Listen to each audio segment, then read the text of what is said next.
Bueno, ahí está. Entonces, modelo Mendel-Fleming se llama así porque son los apellidos de los dos que lo desarrollaron. Y lo que hacen es incorporar, ya habíamos anticipado algo, que lo que hacen es incorporar al modelo ISLM que vimos, en donde teníamos el equilibrio conjunto, simultáneo, de todos los mercados, pero era una economía sola, aislada, no se hacía referencia al sector externo, ¿sí? A los intercambios o transacciones. Ahora que incorporamos el resto del mundo, las transacciones, tenemos que también incorporar lo que tiene que ver con los movimientos de capitales financieros y fundamentalmente la tasa de interés. Entonces, el modelo Mendel-Fleming va a ser modelo ISLM más BP, o sea, la balanza de pagos. Reflejando esta incorporación, vamos a, en el gráfico, incorporar una recta que represente el balance de pagos o el equilibrio con el sector externo y las dos tasas de interés, una interna o local y otra la exterior. Bien, entonces, fundamentalmente lo que vamos a ver ahora es no solamente el equilibrio interno conjunto de todos los mercados, sino el equilibrio conjunto también incluyendo al resto del mundo. Y esa tasa de interés que antes veíamos que era una tasa de interés de equilibrio, ahora la vamos a comparar con la tasa de interés en el exterior, ¿sí? Entonces vamos a tener dos tasas de interés. Bien. El modelo tiene algunos supuestos, y sobre todo que se parte de una situación de equilibrio inicial, y una característica del modelo es que fue elaborado en un momento donde casi todas las economías tenían tipo de cambio fijo, ¿sí? O había algún tipo de conversión con una moneda común o con el oro. La otra característica de este modelo es que había en ese momento perfecta movilidad de capitales. Pero a pesar de esto, tipo de cambio fijo, movilidad perfecta de capitales, se puede utilizar en la actualidad para otras circunstancias. Hoy la gran mayoría no tiene tipo de cambio fijo y no hay perfecta movilidad de capitales, algún tipo de barreras, ¿sí? Entonces, ¿a qué llamamos perfecta movilidad de capitales o movilidad de capitales? Quiere decir que no hay ninguna barrera, ningún obstáculo, ningún requisito o condición para el movimiento de los capitales. Y llamamos capitales a esto que estuvimos viendo en el balance de pagos, es decir, tanto capitales productivos como capitales financieros, ¿sí? Que no haya barreras significaría que no haya ningún tipo de barreras que pueda ingresar, permanecer y salir sin ningún obstáculo, sin costos de transacción. Es decir, ¿qué sería una barrera, por ejemplo? Que, como en el caso de Chile, durante mucho tiempo tuvo ciertas restricciones en cuanto a que para acceder a una rentabilidad determinada, que fuera conveniente y fuera interesante, los capitales financieros que ingresaban no lo hacían por una semana, por un mes, sino como mínimo por un año. No era obligación permanecer un año, pero si quería acceder a una buena rentabilidad que fuera interesante para mover el capital, tenía que permanecer por lo menos un año. Es decir, hay libre movilidad de ingreso y de salida y hay permanencia. O sea, puede irse en el momento que quiera, puede ingresar por 3 días y volver a salir, pero no va a obtener una rentabilidad mínima, aceptable o interesante que va a ser después del año. Esa es la restricción. Fíjense cómo eso ya se considera que no hay movilidad perfecta de capitales, que no le permitía esta especie de barrera o esta especie de normativa, en el caso de Chile durante muchos años, no le permitía acceder como miembro de pleno en las uniones aduaneras, en los mercados comunes, etcétera. No se podía, por ejemplo, se decía NAFTA más Chile, o Mercosur más Chile, o Unión Europea más Chile. Con lo cual era como pertenecer, pero con ciertas limitaciones, ¿sí? ¿Cuál era la ventaja? ¿Cuál se vio que a lo largo del tiempo era la ventaja? Que estaba más protegido justamente de estos movimientos especulativos y sobre todo en momentos en los que haya una crisis internacional, financiera, o alguna perturbación importante en alguna economía, como podía haber sido el efecto tequila, o la crisis que hubo en Rusia, o la que hubo en Brasil más recientemente, la de 2008, que provino de Estados Unidos, se encontraba más protegido, ¿sí? Por esto de que había un cierto filtro para esos capitales que ingresaban quizás por una semana, ¿sí? Entonces eso le permitía una cierta estabilidad, una cierta protección frente a los movimientos que eran el resultado de que si en una economía había una crisis, como podía ser en México, en Estados Unidos, la salida masiva no iba a elegir Chile, porque de elegirlo tenía que esperar por lo menos un año, ¿sí? Para que tenga una rentabilidad. Elegiría otro lugar donde tuviera posibilidades también de volver a salir. Los capitales especulativos, ¿no es cierto? Sobre todo. Bien, entonces, cuando hablamos de libre o perfecta movilidad nos referimos a eso. No hay ningún obstáculo, es decir, no hay una declaración jurada, no hay una cantidad máxima que se pueda ingresar, no hay un tiempo de espera, es perfecta movilidad, ¿sí? De capitales. Esa es la condición en el modelo, así lo vamos a ver en la primera parte, con tipo de cambio fijo, con tipo de cambio flexible, tanto política monetaria como política fiscal, y después, entonces, ampliamos a que la movilidad no sea perfecta, o sea, que haya imperfecta movilidad, ¿sí? Desde ya les aclaro, porque estuve viendo una de las preguntas de que están preparadas ahí en contenidos, que decir que haya inelasticidad o movilidad imperfecta son sinónimos, ¿sí? Es decir, cuando hay movilidad perfecta de los capitales, hay total elasticidad, ¿sí?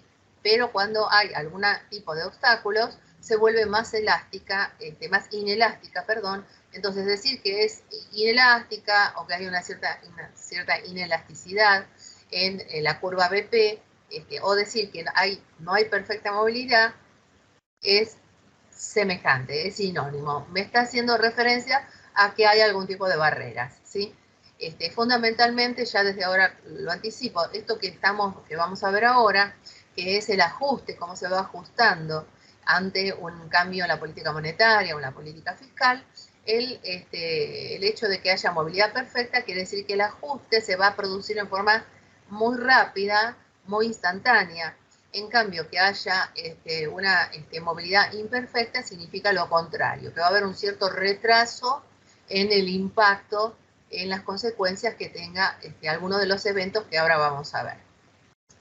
Bueno, y gráficamente, en el caso de que haya movilidad perfecta, nos damos cuenta porque tenemos la balanza de pagos totalmente horizontal, y en el caso de que haya movilidad imperfecta, tenemos una curva de la balanza de pagos que va a tener o una pendiente positiva o una pendiente negativa. Esa es la información gráfica que vamos a recibir, ¿sí?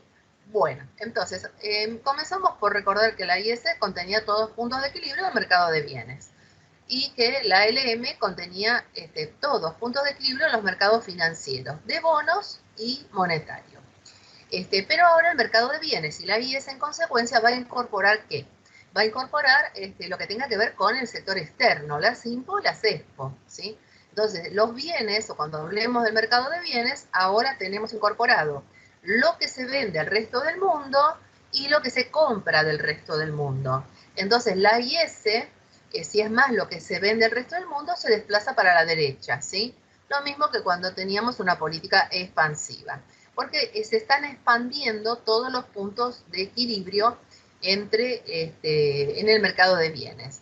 Esta es la IS, pero si ahora le incorporamos el sector externo, lo que vamos a tener es algo desplazado hacia acá cuando hay superávit, es decir, cuando son más las EXPO que las IMPO, y vamos a tener un desplazamiento hacia la izquierda de la IS si abrimos la economía, incorporamos el sector externo, pero hay más IMPO que EXPO, ¿sí? Entonces se contrae también reflejando que es más el ingreso de bienes de otras economías que la salida, que la venta. Entonces, esta y este, en el modelo Mandel-Fleming, son puntos de equilibrio al mercado de bienes que también incluye las transacciones con el resto del mundo de bienes y servicios. Bien, y por el lado de la LM, ya no solamente vamos a tener bonos o el costo de oportunidad de tener liquidez, el mercado monetario local, sino que también vamos a tener la posibilidad de acceder a la compra o la venta de bonos de otras economías, ¿sí? Y lo mismo el costo de oportunidad de otras monedas. Entonces, acá al lado de la tasa de interés, que ahora es la tasa de interés local de equilibrio, tendrá que haber una tasa de interés internacional, que la podemos llamar, por ejemplo, I sub F, refiriéndose a Forex o foránea, y la I local o la tasa de interés local con una L. Bien, o simplemente la tasa local no colocamos nada y en la tasa internacional le colocamos un asterisco. Entonces acá lo que vamos a tener ya son dos tasas, ¿sí? Entonces a acordarse.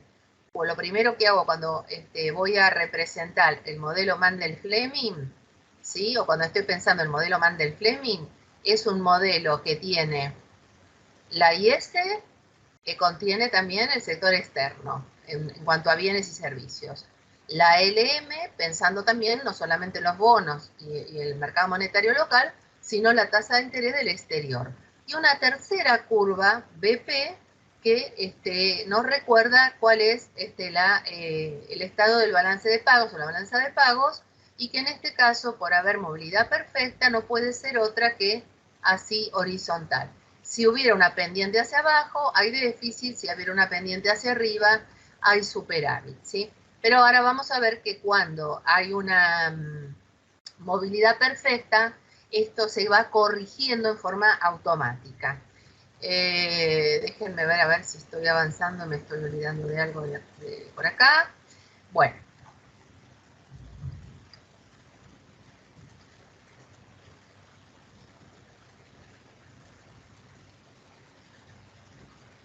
Bien, voy a parar un cachito y voy a compartir. A ver, acá yo les pido que revisen. Yo creo que lo agregué en el siguiente.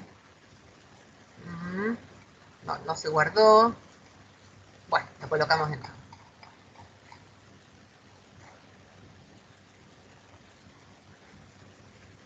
Bueno, en este gráfico que está de este lado, lo que vamos a ver es qué pasa cuando hay una política monetaria y cuando hay una política fiscal, siempre con tipo de cambio fijo.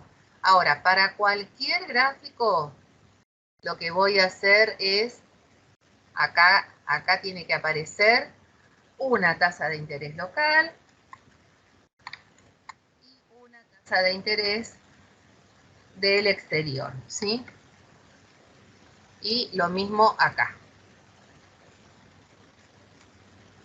Una tasa de interés local y una tasa de interés del exterior. Ahí está. Bueno, ahí vamos. Bueno, entonces, vamos a ver qué pasa con este tipo de cambio fijo. Porque les quería mostrar algo. Esta primera posibilidad donde tenemos tipo de cambio fijo, en los dos casos, la política monetaria va a producir este efecto. Es decir, con tipo de cambio fijo, recuerden que el Banco Central está obligado a intervenir. Entonces, una política monetaria expansiva, desplazo para la derecha, está representado por 1, la flecha hacia la derecha, inmediatamente, como la tasa local quedó por abajo de la internacional, entonces va a haber una salida masiva de divisas, ¿sí? Entonces, buscando aquella tasa de interés en el exterior que es más elevada. Esa salida masiva de divisas va a presionar por una devaluación que el Banco Central está obligado a detener, está obligado a parar. Y lo va a hacer entonces vendiendo divisas, ¿sí? Cuando vende divisas es este segundo movimiento con el 2, con la flechita hacia acá que es el 2, y que está representando que inmediatamente, como vende divisas, va a absorber, va a poner en circulación las divisas y absorbe pesos. Esas divisas se las pagan con pesos, ¿bien? Entonces, inmediatamente que hace una política monetaria expansiva, por este desequilibrio que va a haber en el tipo de cambio con la tasa de interés que no es igual a la internacional, tiene que hacer una política monetaria contractiva, ¿bien? Uno y enseguida un movimiento contrario, con lo cual va a quedar el punto de equilibrio inicial y el final van a quedar en el mismo lugar. Y entonces lo que se dice, para ya acordarnos, es que con tipo de cambio fijo, perfecta movilidad de capital, la monetaria es ineficaz. Acá lo estamos viendo sintéticamente en el gráfico, que no, inmediatamente tuvo que revertir con una venta de divisas, ¿sí? Y volvió a la situación inicial. Entonces no hubo modificaciones en la renta de equilibrio. En cambio, con tipo de cambio fijo, es decir, en el mismo escenario, tipo de cambio fijo y movilidad perfecta de capital, pero la política fiscal es eficaz. Noten que hace una primera que es fiscal expansiva, la tasa de interés local queda por encima, ¿sí? Porque está manejando el tipo de cambio, pero no puede manejar la tasa de interés, y menos la tasa de interés internacional. Entonces, la tasa de interés queda por encima, y lo que va a ocurrir es que acá va a haber una presión en el tipo de cambio, va a haber ingreso de divisas, y va a haber una presión en el tipo de cambio para que haya una revaluación. Estamos en tipo de cambio fijo. Al revaluar, entonces el tipo de cambio va a tender a caer, no llega a caer, no llega a bajar, porque el Banco Central sale inmediatamente y cuando sobran divisas, porque ingresaron por la tasa de interés mayor, lo que hace es ir a comprar divisas. Entonces, esta segunda operación que está acá, está la número 2, es una compra de divisas para que no baje tanto el tipo de cambio, o para que no baje, y va a pagar con pesos, va a haber una expansión monetaria. Noten que en los dos casos hay una expansión monetaria, pero acá es la inicial, la que desencadena todos estos cambios. Es como que se olvidó que hay tipo de cambio fijo y, por ejemplo, bajó el encaje, ¿no? Pero acá, esta segunda, en los dos casos, el segundo movimiento, el 2, la flechita 2, es una reacción para mantener el tipo de cambio. O sea, en los dos casos la reacción, que por otra parte el Banco Central está obligado, es para mantener el tipo de cambio, ¿bien? Solo que en un caso lo hace volver a la situación inicial y en el segundo caso al revés. Va a finalmente lograr que la economía vuelva a la tasa de interés que tenía antes, pero con una renta mayor. Por eso se dice que con tipo de cambio fijo, perfecta movilidad de capital, la monetaria es ineficaz, la fiscal es eficaz, ¿sí? Bueno, ahora, fui un poquito de manera sintética para que se vea en conjunto, para poder recordarlo bien. Ahora vamos al paso a paso, al proceso por el cual baja la tasa de interés y tiende a subir el tipo de cambio, o en este caso sube la tasa de interés y tiende a bajar el tipo de cambio y el Banco Central tiene que intervenir, ¿sí? Porque la explicación en realidad es una explicación económica o macroeconómica de los mercados y no es una explicación solo gráfica, ¿sí? El gráfico no hace más que reflejar visualmente esto que ahora vamos a relatar en detalle. Entonces, quise ser un poco sintética y mostrarles todas las dos posibilidades con el escenario tipo de cambio fijo y movilidad perfecta, ¿sí?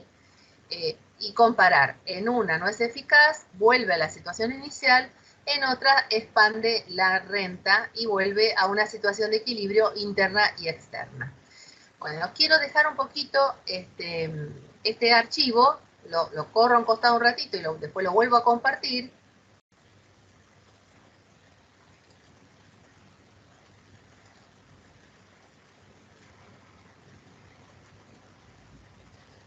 Bien, y voy a compartir otro que es el que nos va a ver en detalle. Es un gráfico auxiliar y es el que yo les decía que está subido ahí en la solapa que dice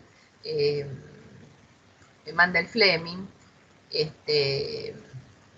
que es el siguiente. A ver.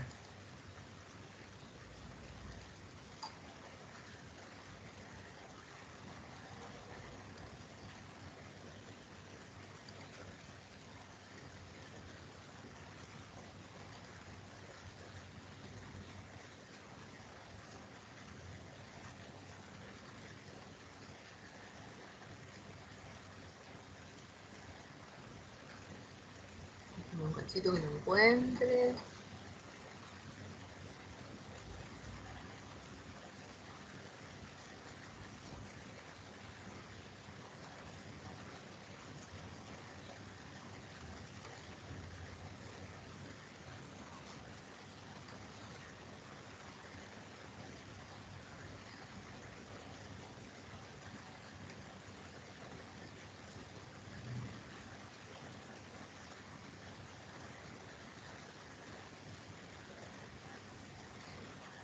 Acá. Bueno, muy bien. Entonces ahora compartimos para volver a ver en detalle qué es lo que pasa entre la tasa de interés y el tipo de cambio. Bien. Ahí está. Bueno, este gráfico lo van a encontrar, lo mismo que si a alguno le interesa, yo ya les dije que hay libros donde amplían tanto el tema de mercado de divisas como todas las posibles situaciones de ISLM y el Mandel Fleming, ¿sí? Que es el de Belzunegui, Ormazábal y Cabrerizo. Si alguno lo quiere, que lo tengo escaneado o en PDF, pero de ahí salen algunos de los ejercicios que vemos de verdaderos falsos, distintas opciones de ISLM, y también este gráfico, ¿sí? Que a mí me parece que es útil. Este de acá de la derecha es como un gráfico auxiliar. El que quiere lo usa, el que no quiere no lo usa, ¿sí? Que lo que hace es recordarnos que hay una relación entre la tasa de interés o el tipo de interés y el tipo de cambio. Bien, entonces esta es la ISLM que nosotros conocemos, tipo tasa de interés, el PBI o la producción o la renta, y acá tenemos que hay una relación inversa entre la tasa de interés y el tipo de cambio, ¿sí? Esto es como una tendencia que se cumple. Una tasa de interés elevada tiende a llevar a que el tipo de cambio baje. Una tasa de interés baja tiende a llevar a que el tipo de cambio suba, ¿sí? Si hay tipo de cambio flexible, entonces vamos a decir que hay una depreciación y en el caso de que baje, hoy hay una apreciación. Y si es fijo, va a haber una presión devaluatoria o una presión revaluatoria. Si es fijo, no va a llegar a devaluar porque antes interviene el Banco Central. Pero la tendencia existe en cualquiera de las dos situaciones. La explicación es muy sencilla y tiene que ver con lo siguiente. Cuando hay una tasa de interés más elevada que la internacional, tiende a ingresar divisas porque la tasa local, por ejemplo, de los bonos o del plazo fijo, es mayor a la internacional. Se hace una comparación y se ve que es mayor. Que va a haber ingreso de divisas, obviamente esa tasa de interés mayor es en pesos. Entonces las divisas que ingresen se van a cambiar por pesos. Va a haber una abundancia de divisas justamente en el mercado de divisas, ¿sí? Esos dólares que ingresan buscando una tasa de interés mayor se van a cambiar en el mercado de divisas por pesos para poder acceder a esa tasa, ¿sí? Si nosotros quisiéramos hacer un plazo fijo, no es necesario que venga del exterior de un no residente, podemos tener $1, $100, podemos hacer un plazo fijo, ¿sí? Entonces lo que tenemos dos opciones. Hacemos el plazo fijo en dólares y nos da como mucho un 0,5 o 1% anual. Anual, en dólares. Ahora bien, si nosotros queremos esta tasa de interés, que en la actualidad está en 37% anual, tenemos que cambiar esos dólares, y en dólares cambiarlos a pesos. Hacemos el plazo fijo y al cabo de un año tenemos el 37%. Bien. Entonces, cuando la tasa de interés es más elevada, es en pesos o es en moneda local, por eso es más elevada, y entonces ingresan divisas. Al ingresar divisas y cambiarlas por pesos, por moneda local, va a haber una abundancia, una sobreoferta de divisas en el mercado de divisas. Eso hace entonces que el tipo de cambio tienda a bajar. Al haber un excedente de divisas, al haber una abundancia de divisas, el tipo de cambio tiende a apreciarse o hay una presión revaluatoria. Y esto se debe a la tasa de interés elevada. Por eso entonces, siempre como tendencia, ¿sí? Vamos a decir que cuando tenemos una tasa de interés local elevada, tenemos un tipo de cambio que tiende a bajar. Y cuando tenemos una tasa de interés más baja o que bajó, tenemos una presión sobre el tipo de cambio para que suba, ¿sí? Es decir, que eso que vimos antes, en los dos primeros gráficos, se produce por este motivo. Aunque sea flotante o flexible o sea fijo, como en el caso anterior, se produce por este motivo. Bien, entonces este gráfico está representando ISLM y una tasa de interés. Es muy simple, le tendríamos que agregar el balance de pagos para que sea el modelo Mandel-Fleming completo y las dos tasas de interés. Pero el que está a la derecha es optativo.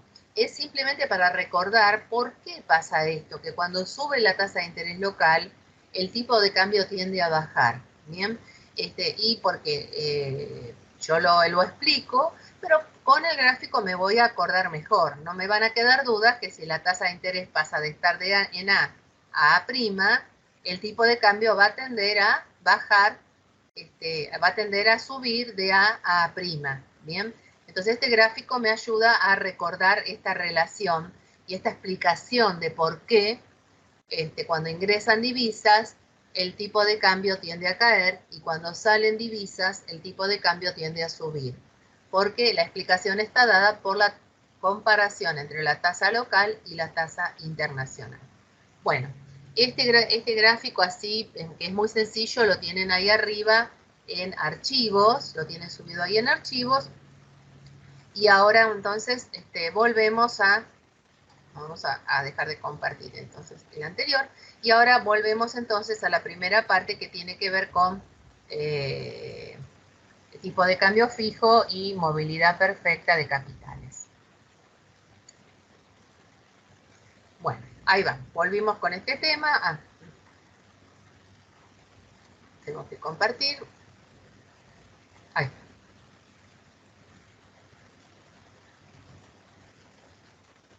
Bueno, entonces, repasamos. Vimos tipo de cambio fijo y movilidad perfecta. La monetaria no es eficaz porque la renta queda en el mismo lugar. La fiscal es la que es eficaz.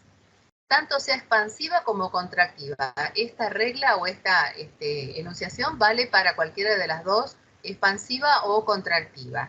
Con respecto a la tasa de interés, momentáneamente va a bajar en este caso, o en este caso va a subir, pero debido a la movilidad perfecta de los capitales, va a volver a igualarse con la tasa internacional. Esta igualación, esta equiparación entre la tasa local y la tasa internacional es a lo que se llama la paridad de las tasas de interés, ¿sí? Que también es el otro archivo que subí y que lo vamos a ver después. Pero entonces, que las tasas de interés terminen siendo iguales tiene que ver con la movilidad perfecta de los capitales, ¿sí? Y va a ser rápido este ajuste, volver a ese equilibrio. Por eso decía que con movilidad perfecta, BP va a estar siempre así, en equilibrio el balance de pagos. Bien, vamos a la otra posibilidad, que tengamos movilidad perfecta, pero que el tipo de cambio sea flexible. Entonces analizamos lo mismo, una política monetaria y una política fiscal. Bueno, vamos a hacer la misma situación, que era una política monetaria expansiva y acá una política fiscal expansiva. Pero si hiciéramos o si probáramos a ver qué pasa con la contractiva, tanto fiscal como monetaria, nos daría los mismos resultados. Solo que en ese caso el Banco Central va a tener que intervenir, o en este caso el ajuste se va a producir por el balance de pagos. En el caso del tipo de cambio fijo, es el Banco Central el que restablece el equilibrio porque está obligado a intervenir en el mercado de divisas, ¿sí? En este caso, el equilibrio se va a restablecer no porque intervenga el Banco Central, porque no está obligado, sino porque el mismo consecuencias que tenga en las EXPO y en las IMPO van a restablecer el equilibrio. Bueno, ahí vamos con el flexible entonces, ¿sí? En el flexible, para acordarse siempre, pasa al revés que con el fijo.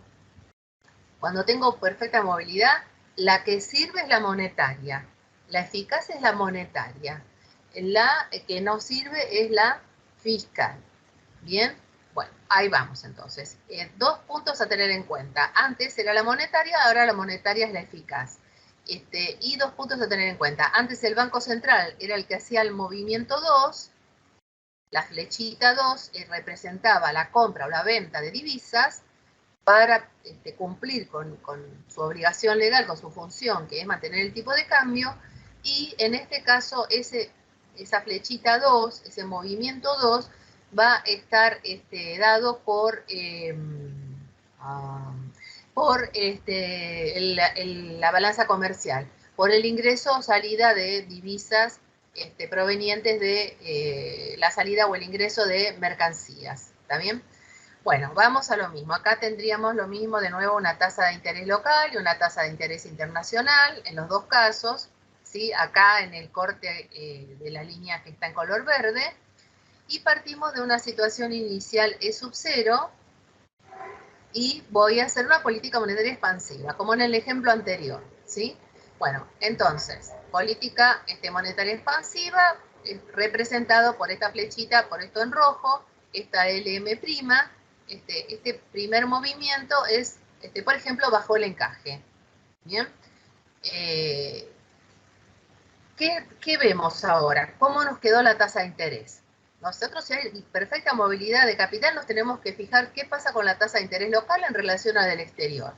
La del exterior sigue estando acá, pero ahora la local quedó por abajo. Entonces, cuando la local quedó por abajo de la que está en el exterior, va a haber salida de divisas. Lo mismo que pasaba antes. Hasta acá es igual que lo que pasaba en el caso anterior. Pero ¿cuál es la diferencia? Que cuando la tasa local es más baja y hay salida de divisas, hay una presión para que se deprecie, se va a empezar a depreciar o va a subir el tipo de cambio por la salida de divisas, ¿sí? Recuerden la tendencia, tasa de interés baja, tipo de cambio tiende a subir. ¿Cuál es la diferencia? A partir de acá empieza la diferencia con el caso anterior, que ante una suba del tipo de cambio, una depreciación, el Banco Central no interviene, no está obligado a intervenir.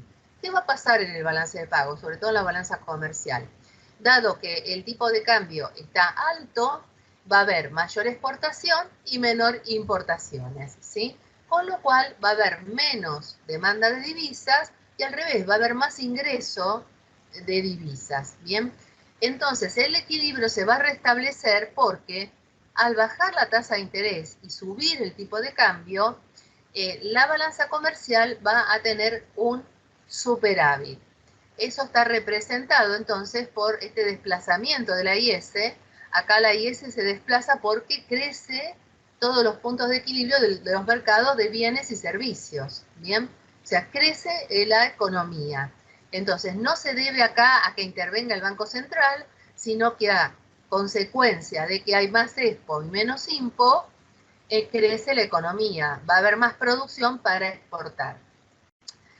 Fíjense cómo queda inicialmente la tasa de interés acá en E sub 0 y al final la tasa de interés que mantiene en equilibrio simultáneo internamente va a ser igual a la internacional. En el punto inicial E sub 0, tanto interna como externamente hay equilibrio, y en E sub 2 también hay equilibrio conjunto de todos los mercados junto con el balance de pagos. Bien, sin embargo, lo único que va a cambiar es que hay una renta mayor. se mantiene la tasa de interés y se mantiene en la paridad con la tasa de interés del exterior, pero la renta ha crecido y bastante, ¿sí? Por eso entonces, conclusión, decimos, con tipo de cambio flexible, movilidad perfecta, la política monetaria es eficaz, ¿sí? Porque ha logrado o se ha producido un efecto beneficioso en las exportaciones por el tipo de cambio y esto ha hecho que crezca la economía. Bien. Todo estamos hablando de ejemplos y casos base, fundamentos. Por supuesto que después podemos entrar a otras alternativas, otras variantes, ¿sí?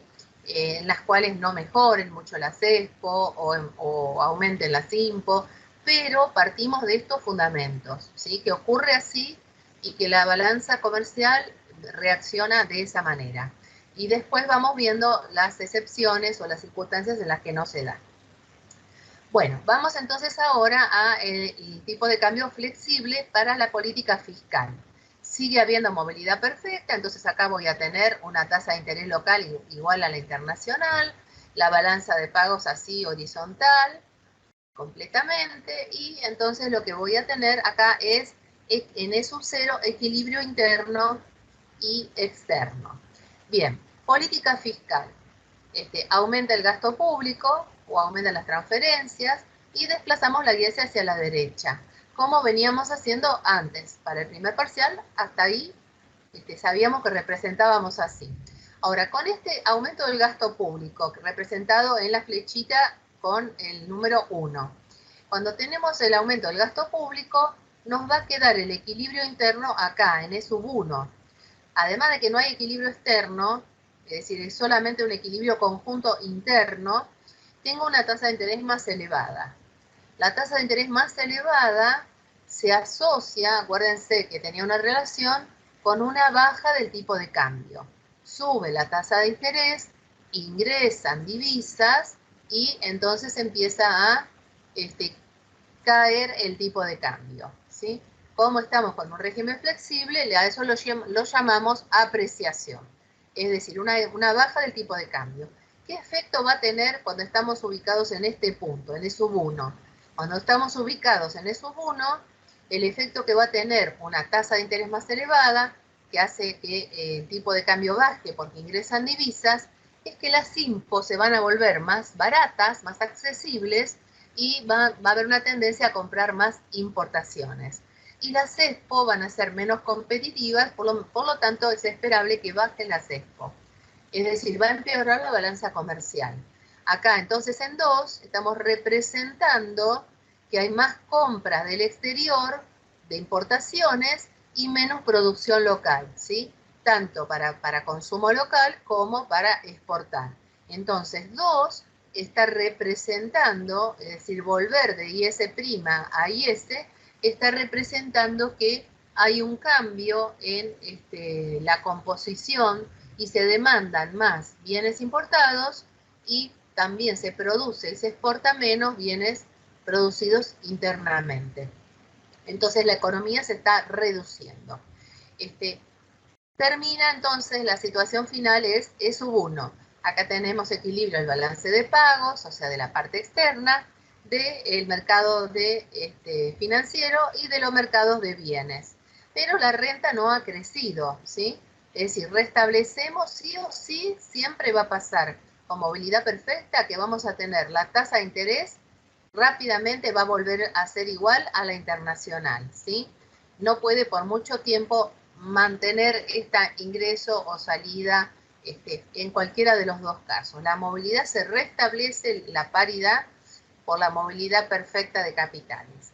Entonces, en esta segunda situación, con tipo de cambio flexible, decimos la política monetaria es eficaz y la política fiscal no lo es, ¿sí? Al contrario del caso anterior.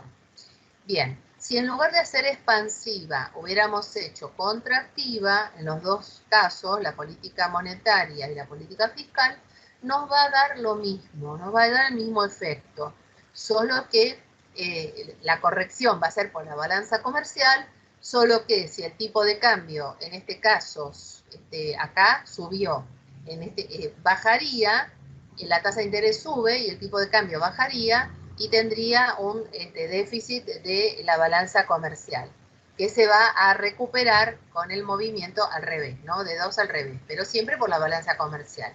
Y acá, si tengo una tasa de interés que al principio me queda por abajo, porque hice una fiscal contractiva, voy a tener un tipo de cambio que tiende a subir, voy a tender a tener superávit y entonces el T2 al revés se va a desplazar para acá.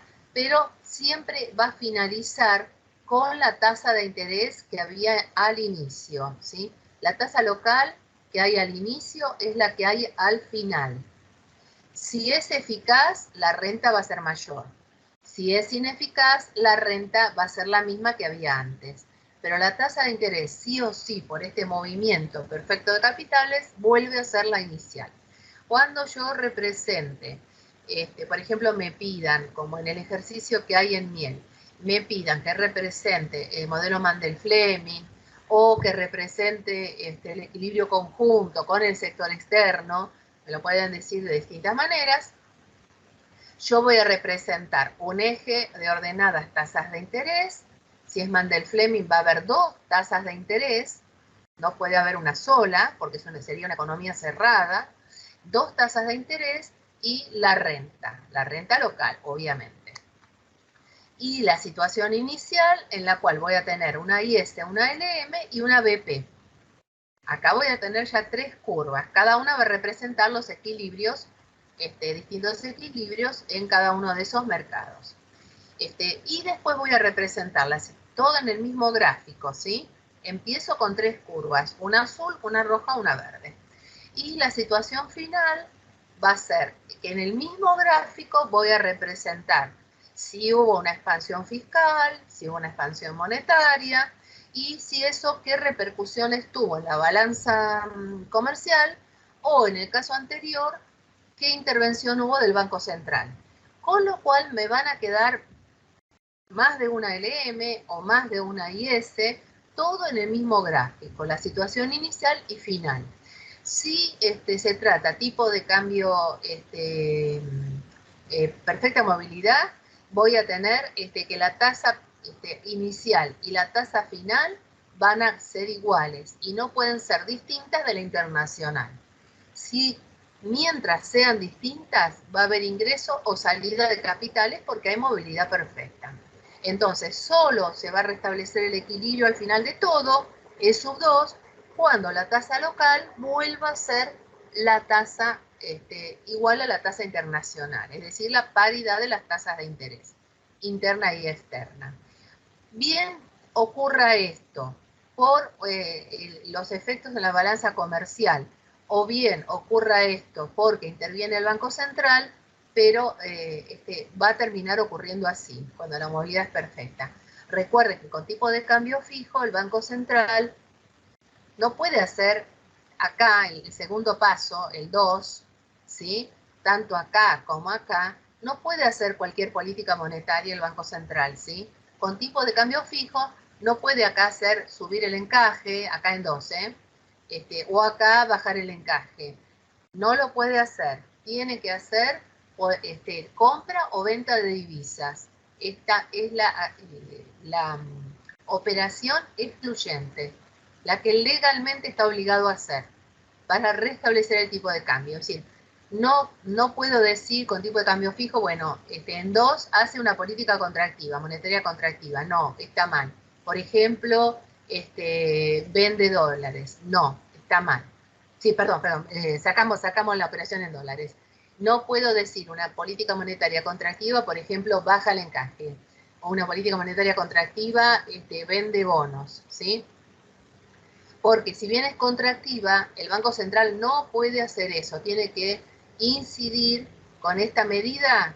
Él lo que está buscando es volver el tipo de cambio al nivel que se ha fijado. Bien, entonces, primera conclusión del modelo Mandel-Fleming. La primera enseñanza, la más fundamental, que siempre hay que tenerla en cuenta. Aunque no haya tipos de cambio fijo, a veces se acerca a una situación de ese tipo. Es decir, hay tendencias que se van a mantener, sea fijo, sea flexible, sea administrado, etc. Primer conclusión, enseñanza del modelo Mandel-Fleming. Con tipo de cambio fijo y movilidad perfecta de los capitales, no se puede hacer política monetaria autónoma. Se ha perdido o se ha renunciado a la posibilidad de hacer una política monetaria independiente, ¿sí? Es decir, acá sí o sí lo que tiene que hacer es, con la política monetaria, comprar o vender dólares. Lo necesario para que se mantenga el nivel de tipo de cambio donde se fijó. Entonces, de alguna manera, Mandel-Fleming ya en su momento, que es lo que nos recuerdan, que cuando se elige un objetivo, se elige una meta de política monetaria y el Banco Central además está obligado por ley, ¿sí? No puede elegir varios objetivos simultáneamente. O sea, no podría elegir, por ejemplo, tener una tasa de interés baja, hacer política monetaria para tener una tasa interna baja, que favorezca la inversión, y a la vez un tipo de cambio bajo. Es decir, no podría elegir dos objetivos simultáneamente para llevarlos adelante con sus medidas de política, con sus operaciones, ¿sí? Si eligió un tipo de cambio fijo, su objetivo, su meta es que se mantenga fijo en ese valor. Para ello comprará o venderá. No hay no hay otro tipo de operaciones que la puedan reemplazar. Y entonces, de alguna manera, al elegir el régimen, al elegir un régimen fijo, se está renunciando a el resto de las operaciones o de las metas que pueda querer alcanzar, o los objetivos que pueda querer alcanzar en cuestiones de política monetaria. ¿Bien? Entonces queda restringido, queda limitado a defender el tipo de cambio. Entonces acá no puede haber dudas. Cuando el tipo de cambio se intenta mover, el Banco Central debe hacer una operación de compra o de venta. O sea, no hay otra alternativa, ¿sí? Entonces ya sabemos que 2 va a representar lo necesario para volver a restablecer el equilibrio. Si hay exceso de divisas, saldrá a comprarlas. Si hay escasez de divisas, saldrá a venderlas. Y no podrá cumplir con esa obligación, con esa ley, porque se le acaban las divisas, ¿sí? Esa sería la alternativa. Cosa que puede ocurrir porque no emitimos divisas, ¿no? Ningún país, por lo menos legalmente, emite dólares o emite euros o emite divisas. Bien. Profe, Sí. una compañera por el chat preguntó por qué con la política monetaria habrá más expos. Ah, bueno, gracias. Y leanme si hay alguna más. Ahora dejaba de compartir. Bueno, estamos acá, entonces si vos me decís así, es que hay tipo de cambio flexible, ¿no es cierto? Si vos preguntas eso, es porque es la balanza comercial. Va a haber más expo porque en principio, cuando baja la tasa de interés, sube el tipo de cambio. Si hay tipo de cambio flexible, no hay problema en que suba. El Banco Central no va a intervenir, ¿sí? Va a estar alto. Y en general, cuando está alto, en teoría, en los libros, por eso digo es el fundamento, ¿sí? En teoría, en los libros, un tipo de cambio alto, ya sea por una devaluación o por una depreciación, mejora la balanza comercial. Justamente es lo que vamos a ver ahora en la segunda parte, que esto a veces se cumple, a veces no se cumple completamente y vamos a ver por qué. Pero en principio, en teoría, justamente para los países en los cuales se pensó esto, una suba del tipo de cambio mejora la competitividad de las exportaciones, por lo tanto tiene que exportar más, y eso sí, eso casi siempre pasa, esto sí pasa, que una suba del tipo de cambio encarece las importaciones. Entonces, si en la divisa de origen, en dólares o en euros, las IMPO tienen el mismo valor. Un perfume sigue valiendo 100 dólares, cuando sube el tipo de cambio sigue siendo 100 dólares. Lo que pasa es que al traducirlo, si lo importás, al traducirlo a pesos, cada uno de esos 100 dólares te va a costar más. Entonces, en pesos va a ser más cara la importación. En dólares sigue siendo el mismo valor, pero ahora te cuesta más adquirir cada dólar para poder tener ese perfume. Entonces vas a tender a ver si no hay algún perfume local de la misma calidad o parecida, pero que no tenga que hacer la conversión, que no venga de importación, ¿sí? Por lo que es esperable que cuando sube el tipo de cambio, bajen las importaciones. Van a bajar más aquellas que son prescindibles, ¿sí? Todo eso que realmente no es importante, que se fabrica localmente, se va a prescindir, se va a sustituir. Si ustedes se acuerdan lo que era el modelo de sustitución de importaciones, justamente era un modelo para tener la alternativa de si sube un tipo de cambio, si falta en el exterior algún producto importado, que se pueda producir localmente. Entonces, la medida que se puede sustituir por la importación por algo local, entonces lo vamos a hacer y va a bajar la IMPO.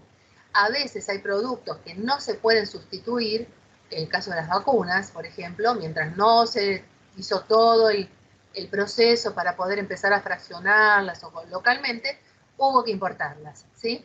Entonces, si es así, no queda otra que importarlas al tipo de cambio que haya, ¿no? Es más difícil recortar ese tipo de importaciones que son necesarias, como puede ser, por ejemplo, que vimos la energía, si se importa, ¿no? Porque es totalmente necesaria y a lo mejor no se puede sustituir. Pero ese sería el motivo, en principio, por el que un tipo de cambio alto, a raíz de una tasa de interés baja, mejora la balanza comercial. Aumenta la CESPO y hace que se reduzcan las IMPO, con lo cual el saldo debería mejorar. Esto ya les digo. Sí, profe. De hecho, hay una fórmula arriba en este mismo PDF que pone exportaciones netas y entre paréntesis que está, ahí está, que está compuesta por el tipo de cambio. Exactamente. Claro. Sí, si ustedes se acuerdan, bueno, acá lo leemos así. ¿Qué sería la renta con la que estuvimos trabajando, del modelo ISLM, pero ahora incorporando consumo privado, inversión privada, pero todo local, gasto público y las exportaciones? Esto es lo nuevo, lo que se agrega. Ahora la renta va a estar formada, o esa oferta va a estar formada por EXPO menos IMPO, que van a depender del tipo de cambio. Si el tipo de cambio es alto, voy a tener seguramente un superávit o mejorar la balanza comercial.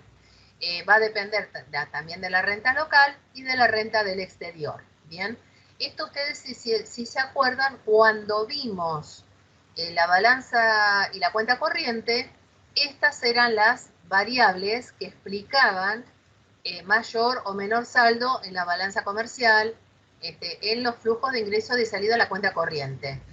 Tipo de cambio, renta local y renta del exterior, ¿sí? Nos daban una primera explicación de por qué el saldo de la cuenta corriente y por qué la balanza comercial está mejor o está peor. Y esto que vos me decís acá de la condición Marshall-Lerner, bueno, acá está explicado, ¿sí? Pero si yo no entiendo mal, faltaría lo que es justamente lo que yo les agregué en este archivo, que es lo que vamos a ver en la segunda parte, ¿sí? Entonces, en la segunda parte vamos a hacer un pequeño intervalo ahora, y en la segunda parte vamos a ver movilidad imperfecta, es decir, una variante de lo que vimos hasta ahora. Bueno, vamos a ver la variante de que hubiera algún tipo de barreras, ¿bien? Que fuera medio inelástica, la curva BP. Y lo otro que vamos a ver es, bueno, en qué medida se cumple siempre o qué tanto se cumple esto de que un tipo de cambio alto mejora la balanza comercial, ¿sí? ¿Cuáles son los motivos? Y eso se llama, la condición Marshall-Lerner, que hay una formulita, unas sumas y restas de 3 términos que nos van a ayudar a entender esto del saldo comercial en la práctica, ¿sí? En ejemplos numéricos. Entonces, en la segunda parte vemos la variante de que el tipo de cambio sea fijo o flexible, pero la movilidad sea imperfecta, y esto de la explicación de la condición Marshall-Lerner. Bien, bueno, háganme acordar si no me acuerdo de esto que habla de la curva J. Bueno, acá sería, ¿cómo nos queda? A ver, perdón. Yo acá le agregaría a la LM, no solamente la tasa local, sino, sino en la balanza, en la balanza de la cuenta capital y la cuenta financiera. Acuérdense que era la diferencia entre la tasa local y la tasa internacional. Cuando vimos balance de pagos, esa segunda parte, la parte inferior de la balanza de pagos, en parte estaba explicada por la diferencia o la comparación entre cuánto es la rentabilidad local y cuánto es la rentabilidad del exterior. Si hay una diferencia y la tasa local es mayor, va a haber ingreso. Y ahora lo estamos viendo, pero en este gráfico del modelo Mandel-Fleming. Bueno, gracias por avisarme, no sé si hay alguna otra pregunta. Bueno, dejo de compartir esto.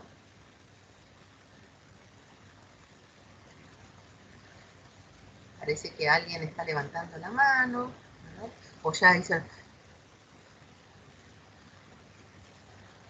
Sí, pero en realidad, Ariana, no es solamente por la política monetaria, ¿sí? Más expo. Es que el tipo de cambio sea alto. Eso hace que haya más expo, ¿sí? Un tipo de cambio alto que se corresponde con una tasa de interés baja hace que aumenten las expo, bajen las impo y mejore la condición Marshall-Lerner.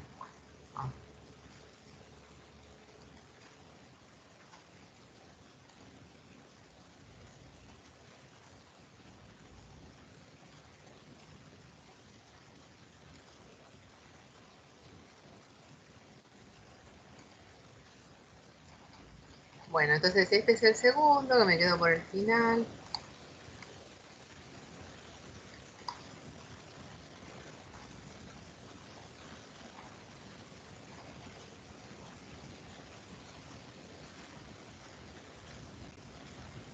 Bueno, esto es como una especie de repaso hasta acá, ¿sí?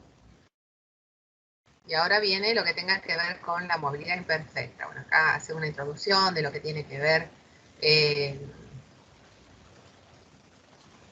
con el balance de pagos. Y vamos a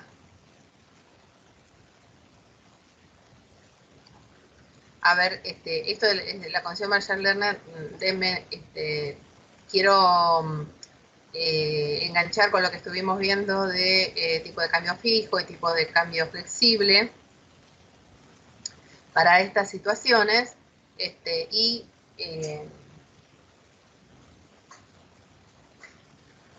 y a partir de ahí entonces sí hablamos de la condición Marshall-Lerner. Bueno, en este caso, cuando la movilidad no es perfecta, vamos a tener entonces una pendiente, ¿sí? No una línea horizontal recta, y todos los puntos que se ubiquen por encima van a significar que hay un superávit del balance de pagos. Y todos los puntos que estén por debajo van a significar un déficit del balance de pagos. Y acá está un poco explicado esto de asociar la movilidad a la sensibilidad de los movimientos de capitales, ¿sí?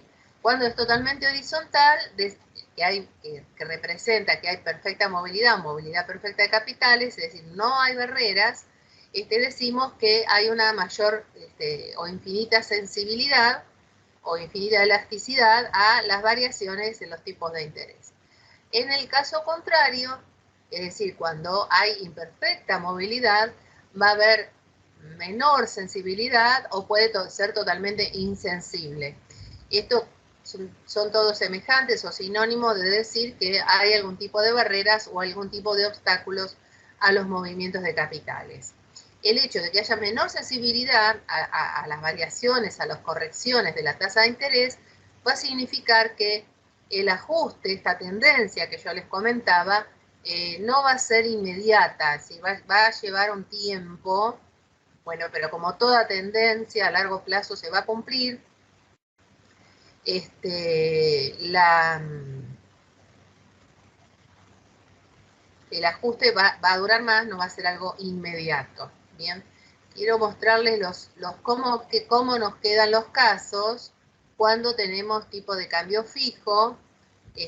Noten, por ejemplo, acá tenemos equilibrio en B, tanto en la balanza de pagos como en los mercados financieros y como en los mercados de bienes. Pero en el punto A, que está por debajo de la balanza de pagos, significa que este equilibrio que es interno, sin embargo, representa un déficit en el sector exterior, por estar por debajo de la recta que representa la balanza de pagos. Y acá están las formas que es posible ajustarlo, ¿sí?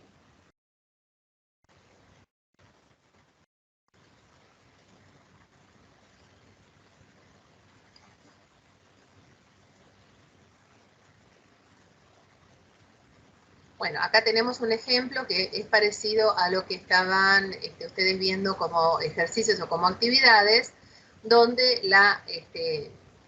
cuanto más vertical es, ven esta línea en rojo que representa el balance de pagos, cuanto más vertical sea, más imperfecta es la movilidad de capitales, ¿sí? Si fuera totalmente vertical, estamos representando una situación en la que no hay movilidad de capitales. Bien, en este caso hay bastante inelástica, entonces hay unas cuantas barreras, esto está representando que hay unas cuantas barreras al ingreso o salida de capitales. Bueno, y acá estamos representando una política monetaria expansiva, ¿sí? Pero cuando tenemos una movilidad imperfecta de capitales y tenemos tipo de cambio fijo. Noten que el resultado final es parecido. Es decir, partimos de esta situación inicial, vamos hacia acá, hacia el punto 2, donde hay equilibrio externo, pero interno, pero hay una tasa local que es bastante menor a la tasa internacional y que por lo tanto va a haber una presión, si la tasa de interés interna es más baja, va a haber una presión devaluatoria. Acá el Banco Central, siempre que haya tipo de cambio fijo, ya sea movilidad perfecta o imperfecta, va a intervenir y está representado por 3, que sería la situación de vuelta a este equilibrio inicial, pasar de la LM, acá de nuevo la LM inicial, ¿bien? O la LM1 en este caso. Bien, y la política fiscal, que habíamos dicho que la monetaria era ineficaz y la fiscal era la eficaz. Y acá están las distintas alternativas que hay para poder restablecer el equilibrio. Bien, como vamos a ver tipo de cambio flotante, quiero mostrar o quiero presentar cómo es la forma en que ajusta la balanza comercial y esto permite restablecer el equilibrio, ¿sí? Pero para eso vamos entonces a ir a lo que se llama la condición Marshall-Lerner. Permiso, Esta es la segunda actividad, ven, tienen tipo de cambio fijo y movilidad imperfecta de los capitales.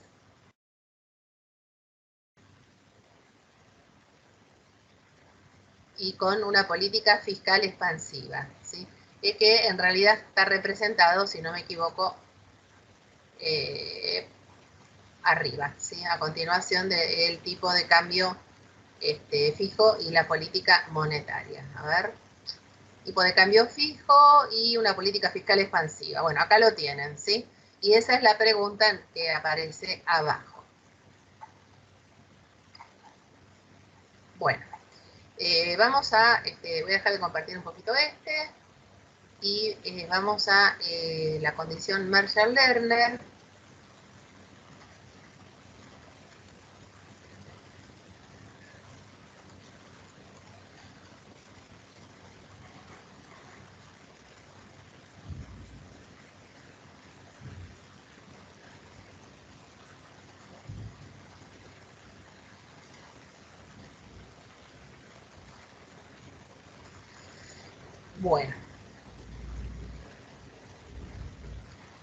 Bueno, primero les muestro cómo es la fórmula, así sencillo. Este es el otro archivo que yo les dejé en acá bajo la etiquetita, la solapa de gráficos, de archivos, acá en Teams. Bueno, acá hay algunas, es un documento que hice, digamos, con una síntesis de 2 o 3 cosas que hay que recordar. Una es cómo es la fórmula de la condición Marshall-Lerner, o esto de que una devaluación mejora la balanza comercial. La otra tiene que ver con la paridad del poder adquisitivo, ¿sí? Que esto que hablábamos en algún momento de la hamburguesa Big Mac, ¿sí? Que cuando había ausencia de todo tipo de barreras, obstáculos, los precios locales tendían a igualarse a los precios internacionales. Y por último, esto que vimos hoy de la paridad de las tasas de interés, esto de que se igualen, y vamos a explicar un poquito estas 3 tendencias. Las llamé reglas, por llamarla de alguna manera, también le pueden decir tendencias. Bueno, la primera es la condición Marshall-Lerner, esto que preguntaba antes, bien alguien, de, bueno, ¿cómo es esto de que mejora la balanza comercial o aumentan las expo? En teoría, quiero decir, en teoría, cuando se elaboró, en los países donde se elaboró, es decir, con una estructura económica que tiene diversificado, o sea, puede, cuando se cierra, por ejemplo, la importación de algún producto, lo reemplaza por una producción local, ¿sí? Tiene diversificado, no depende de determinados insumos que son esenciales y que tiene que importar. En ese tipo de economías, una devaluación o una depreciación, devaluación cuando es tipo de cambio fijo, depreciación, como en la mayor parte de los países, cuando es tipo de cambio flexible, es de esperar que mejore la balanza comercial. Esto porque la suba del tipo de cambio hace aumentar las expo y bajar las impo. ¿Bien? Esto, digo, en general, en teoría, en ciertos países, que lo usan incluso como una estrategia. Tienen una balanza comercial, una balanza con el resto del mundo que es deficitaria y pueden hacer pequeñas correcciones del tipo de cambio. Noten que es algo voluntario, que es una estrategia. El caso de Estados Unidos venía haciendo hace unos años atrás, como tenía una balanza con el resto del mundo deficitaria, pequeñas correcciones del tipo de cambio, o sea, no grandes variaciones, pero pequeñas variaciones que le mejoraban inmediatamente su condición con sus socios comerciales, ¿sí? Por ejemplo, el tipo de cambio entre el dólar y el euro, si le hacía unas pequeñas correcciones, de manera que había lo que se llama una depreciación del dólar en Estados Unidos, 10%, 5%, 15%, eso le mejoraba automáticamente su posición frente al euro o frente a la zona euro, porque mejoraba su expo, encarecía sus impo, y era una estrategia, era algo que no era algo forzado, como puede ocurrir acá que hay escasez de divisas. Obviamente que lo hace un país que tiene una de las divisas que son la divisa para el comercio internacional, pero era una estrategia para corregir la balanza comercial, y esto ocurría en forma rápida, o sea, daba resultado, ¿bien? Ahora, ¿por qué en otras economías no da resultado? ¿Por qué en otras economías no tienen el mismo efecto? O incluso en Estados Unidos en algún momento puede no tener ese efecto. Porque esta devaluación, este resultado neto en las exportaciones y las importaciones, el neto, va a depender de 3 términos, ¿sí? Va a ser el neto justamente entre 3 términos. El primero es la variación de las expo, el segundo es cuánto variaron las impo, y el tercero es cuánto varió el tipo de cambio. ¿Bien? Entonces, lo ponemos en términos relativos, o también lo podríamos poner, como está abajo el ejemplo, en porcentaje. Se espera que suban las expo, que sean más competitivas frente al resto del mundo, porque, bueno, comparativamente ahora se pueden ofrecer, internamente tendrá menores costos en dólares, bueno, la otra moneda en términos de euros, y hará que el resto del mundo compre más. Pero eso va a depender un poco también del tipo de exportaciones, porque si internacionalmente hay una demanda que es una cantidad fija, ¿sí? Nadie demanda el doble de antibióticos porque estén más baratos, o energía porque esté muy barata, sino que hay una cantidad demandada. Y además el precio es el precio internacional, si se trata de un commodity, puede ser el gas, también puede ser el oro. Bueno, entonces no van a aumentar mucho las exportaciones, ¿sí? Pero bueno, por eso depende del tipo de exportaciones. Pero se espera que si sube el tipo de cambio, suban las export. Aunque el precio sea el mismo, suban en cantidad. Bueno, con respecto a las IMPO, el precio internacional va a ser el mismo, pero se espera que bajen, ¿bien? Entonces, lo otro que hay que hacer es pensar cuánto bajan las IMPO. Y acá lo que va a tener que ver es qué tipo de importaciones hay. Si son importaciones necesarias, es decir, que si se eliminan totalmente, va a paralizarse una determinada industria, o que es un insumo esencial, medicamentos, ese tipo de cosas. Entonces las IMPO, aunque suba el tipo de cambio, no van a bajar mucho. Pero bueno, ahí en el segundo término, entre paréntesis, hay que colocar cuánto variaron las IMPO. Y por último, en el último término, hay que ver cuánto varió el tipo de cambio. Entonces, sumo la variación de las EXPO, resto la variación de las IMPO, y resto la variación del tipo de cambio. Y de eso me va a resultar, con el signo que tenga definitivamente, me va a resultar si hubo una mejora, si sirvió para mejorar la balanza comercial o no, como estrategia no sirvió para eso.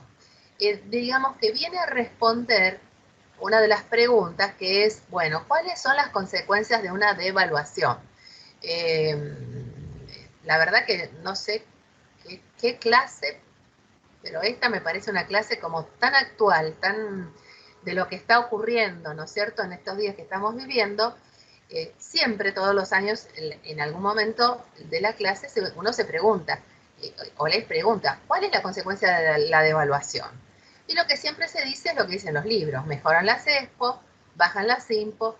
La verdad es que esto es el efecto en la balanza comercial.